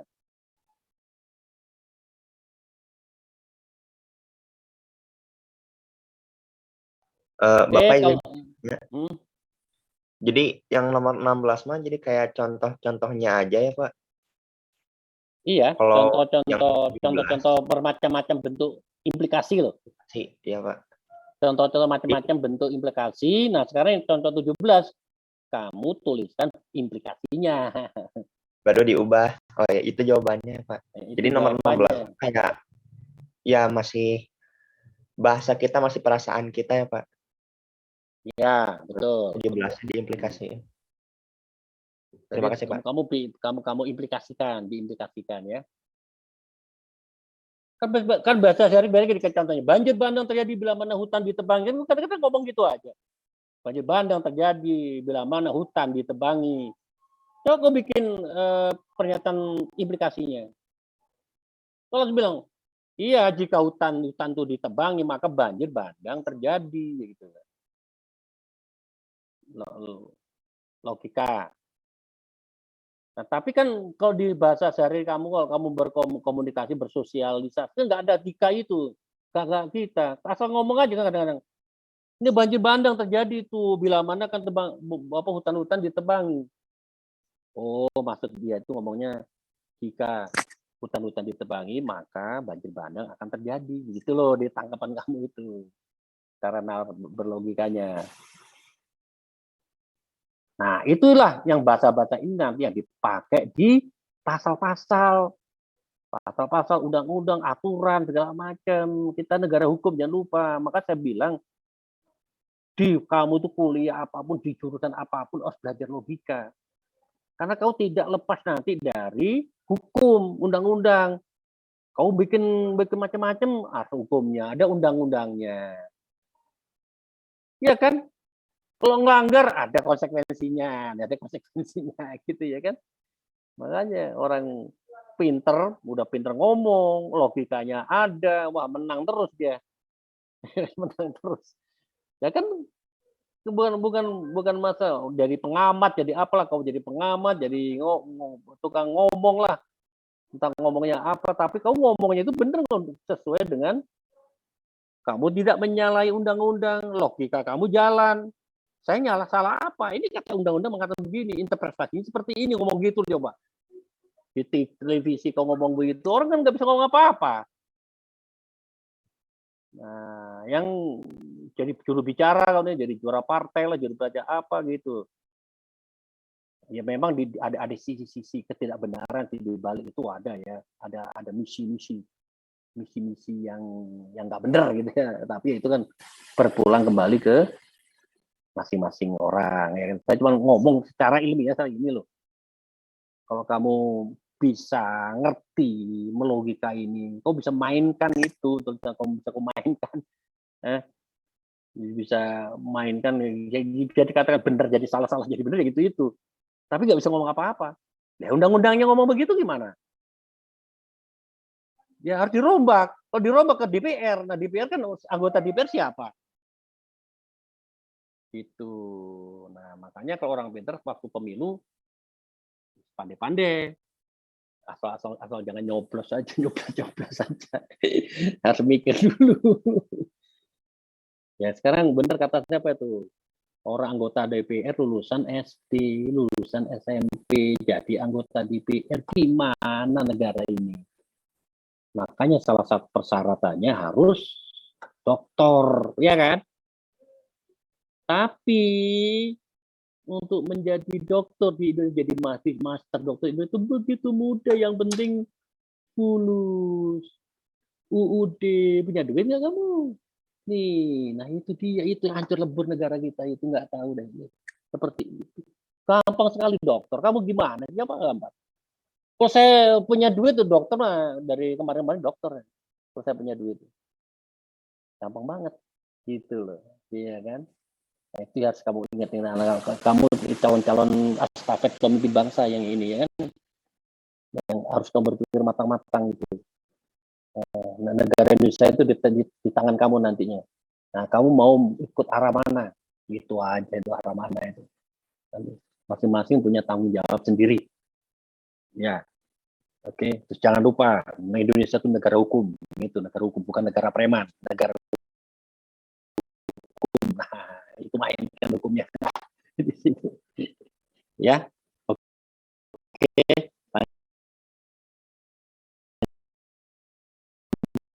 Ya, itu penjelasan tuh. Penjelasan untuk amat bisa mengambil mata kuliah, penjelasan cara lihat, udah tuh.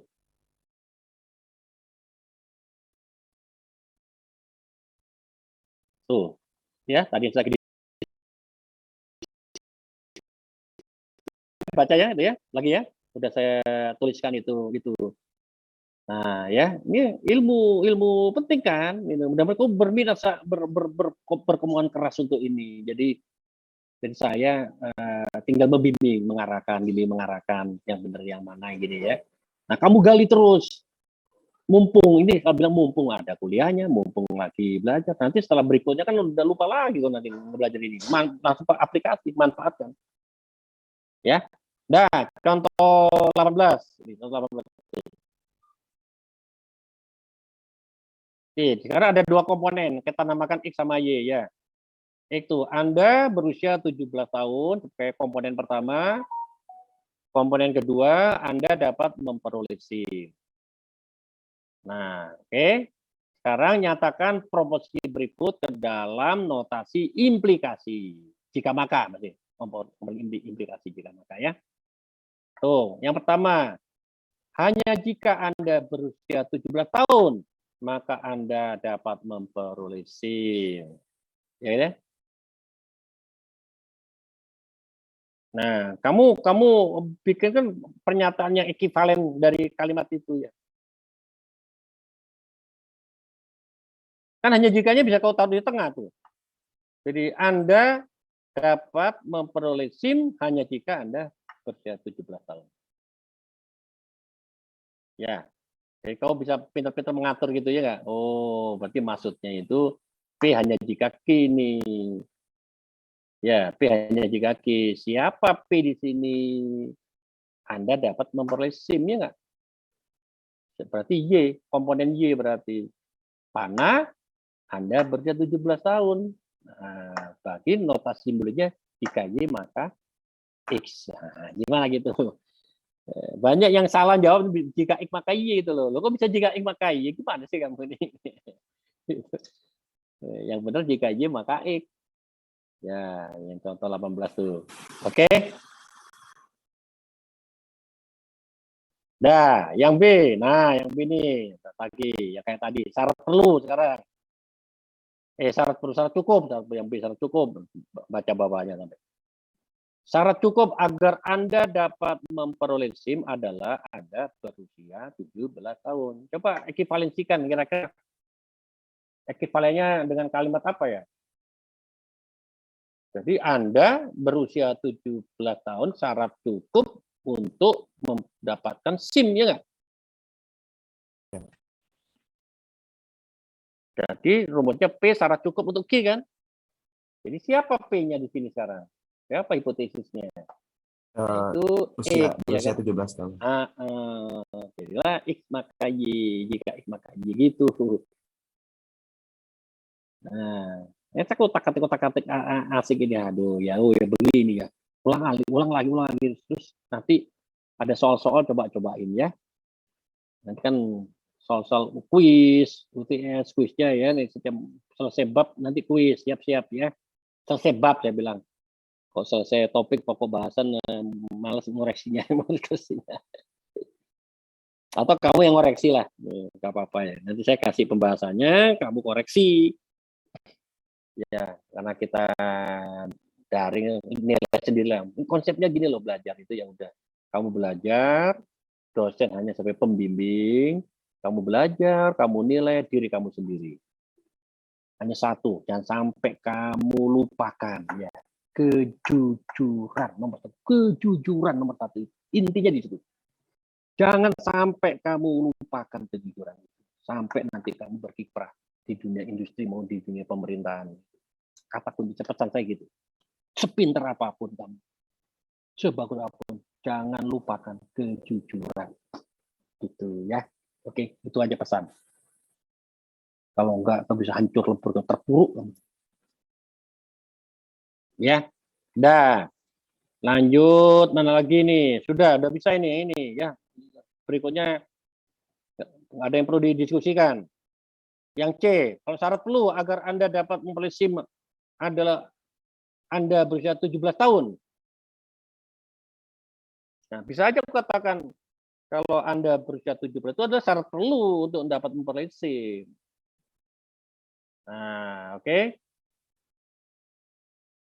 Jadi kamu dapatkan di sini sebagai hipotesisnya adalah Anda dapat memperoleh SIM ya. Betul. Oke. Jadi Implikasinya jika Y maka E. Yang E lebih gampang ya. Anda tidak dapat memperoleh SIM bila mana Anda belum berusia 17 tahun. Ya gitu ya. Jadi jangan lupa menggunakan ingkaran ya. Untuk yang D juga sama gampang ya, yang D ya.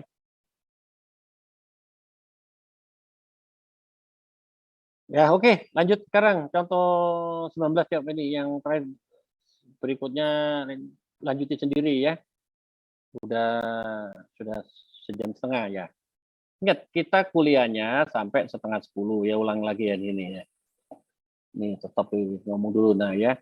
Kita kuliahnya itu ya, itu kan sampai setengah 10 untuk yang 1B. Kalau 1A kan mulai 9.50 sampai 12.20, tapi kan digabung. Biar aja secara sistem. Jadi nanti yang anak-anak 1A nanti 9.20 langsung ini ya Pak. Sebelum 9.20 absen ya, kamu absen yang satu ini di e-learning ya. Sudah saya buka dari pagi, sudah saya buka. Sekarang di absen juga bisa. Tapi biasanya nggak bisa dibuka.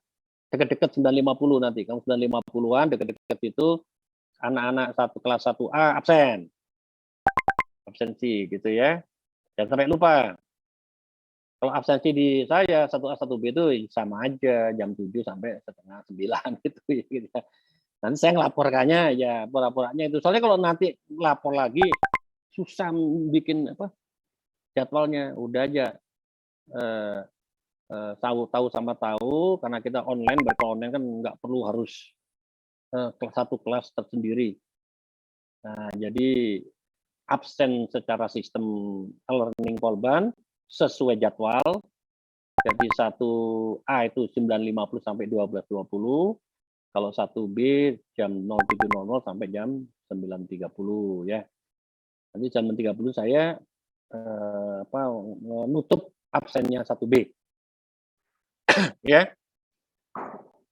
Nanti jam 12.20 setengah satuan atau jam satuan habis sholat lohor saya tutup absensinya 1A, tetap absen saya tutup ini. Terus SS-nya jangan lupa SS-nya ya, SS-nya sebagai persyaratan aja. Yang Hilman, Hilman 1A ya. Kirim saya, terus cara 1B kirim ke saya. Jangan usah banyak-banyak, yang banyak-banyak amat ngasihnya ke saya. 2 aja lah, maksimal 2. Yang ada saya, ada kamu, terus minimal 1, terus sisanya yang lainnya. 2 saja, 2 SS saja. Terus banyak-banyak. Memori di sana juga nggak cukup nanti. Ya, seperti itu. Nah, tapi Zoom itu sejam setengah dengan saya. Yang 1A 1 jamnya, ya 1 jamnya nih, sama 1B samainlah 1A, 1B 1A. 1 jamnya itu mandiri. Ikut terusin ini, jangan langsung berhenti, nggak ada saya berhenti gitu. Bukan itu ya. Hati-hati. Bukan begitu. Cuman karena kondisi kuota. Saya cuma kalau saya sih kuota biasa kan langganan tahunan itu. Nah, kalau kamu ya yang saya takutkan kaunya di daerah mana, di mana kuotanya nggak ini, nah itu loh segala macam, banyak pertimbangan saya begitu. Makanya saya maksimal untuk daring 1,5 jam. Kalau luring mah bebas ya kan, kalau luring mah bebas. Oke. Nah jadi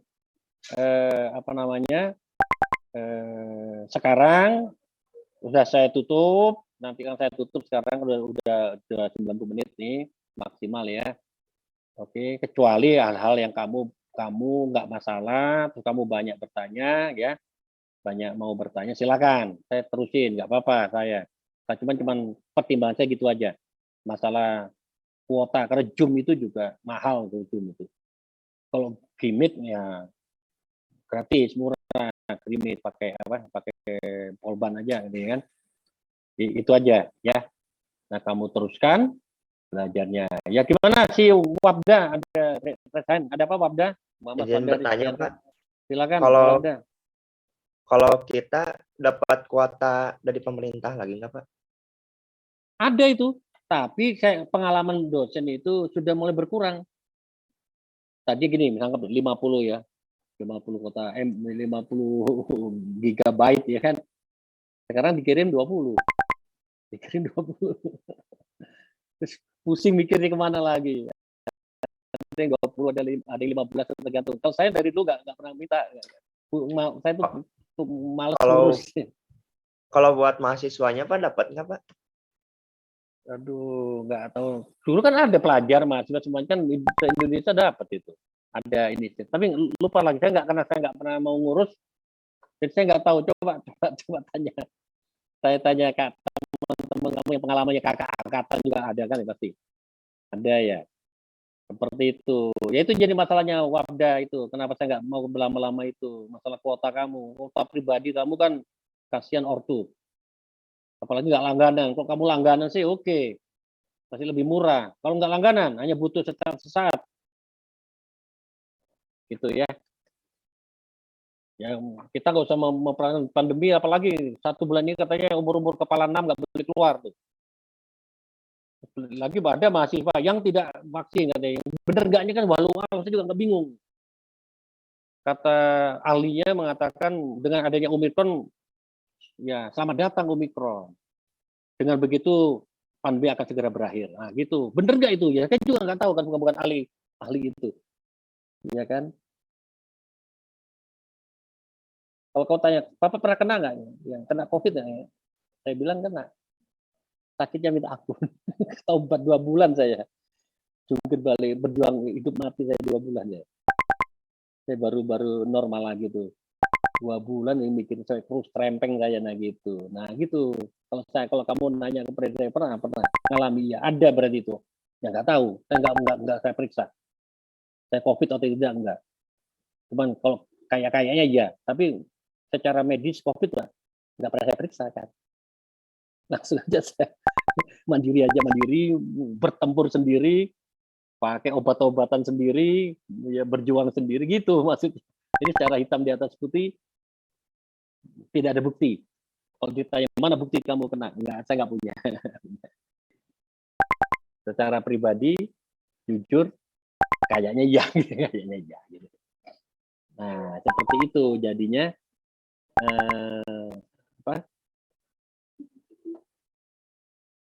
Oke ya. Nah, dulu ini.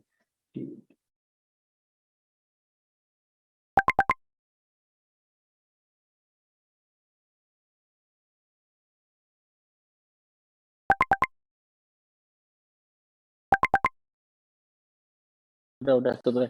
Oke, gitu aja ya. Kamu terusin lagi aja.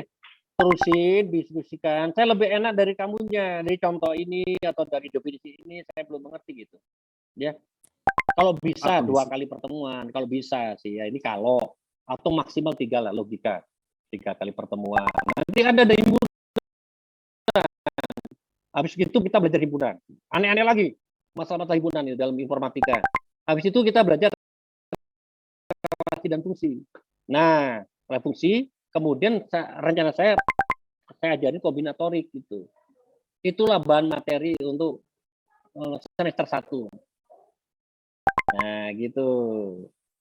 Semester 2 nanti tambahin lagi. Tapi itu kalau planning rencana, namanya rencana. Kalau enggak ya saya enggak apa-apa, sampai relasi fungsi aja gitu ya. Itu aja ya.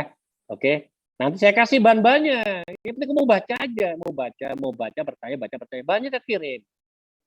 Mas pesan saya, mau percaya nggak percaya sama kamu. Bahannya saya kirim hanya untuk kalangan terbatas, hanya buat kamu aja. Nah itu aja. Kamu kirim kemana-mana karena macam-macam terserah kamu. Pesan saya seperti itu. Yang saya kirim pakai untuk kamu sendiri. Kalau kamu dipakai buat bahan materi apa-apa, boleh. Karena kan mahasiswa saya, boleh, silakan. Tapi kalau di-share ke teman-teman kamu yang bukan mahasiswa JTK Polban, ya saya protes, di hati. Tapi nggak mau protes kayak apa ya kalau kamu udah melakukannya, gitu aja. Kamu udah tahu sisi lemah enggaknya. Protes aja Bapak, Allah saya kirim aja. Nah, saya juga nggak bisa ngomong apa-apa. Ya. Itu aja. Saya tutup Zoom-nya. Ya, udah lewat 15 saya tutup. Sudah di SS si Ilman sama Zara udah SS belum? Sudah Pak. Kirim di grup lagi aja ya Pak. Ya? Dikirim di grup lagi aja ya Pak. Ya boleh di grup lagi. Yang di grup sudah dikirim, sudah saya masukkan, terus saya hapus. Jadi saya nanya lagi ke itu nggak ada lagi di simpanan saya. Saya hapus. Yang penting sudah saya kirim. Gitu ya. Oke, itu aja. Selamat belajar mandiri. Silakan belajar mandiri. Ya, kemudian bikin catatan-catatan kalau hal-hal yang tidak mengerti. Oke, jangan segan-segan untuk bertanya untuk menambah wawasan kamu ya, yang untuk jadi lebih baik ya, gitu aja. Yuk, selamat pagi. Assalamualaikum. Sampai jumpa minggu depan ya. Waalaikumsalam. Waalaikumsalam warahmatullahi wabarakatuh. Terima kasih banyak Pak. Waalaikumsalam warahmatullahi wabarakatuh. Terima kasih banyak. Recording stopped.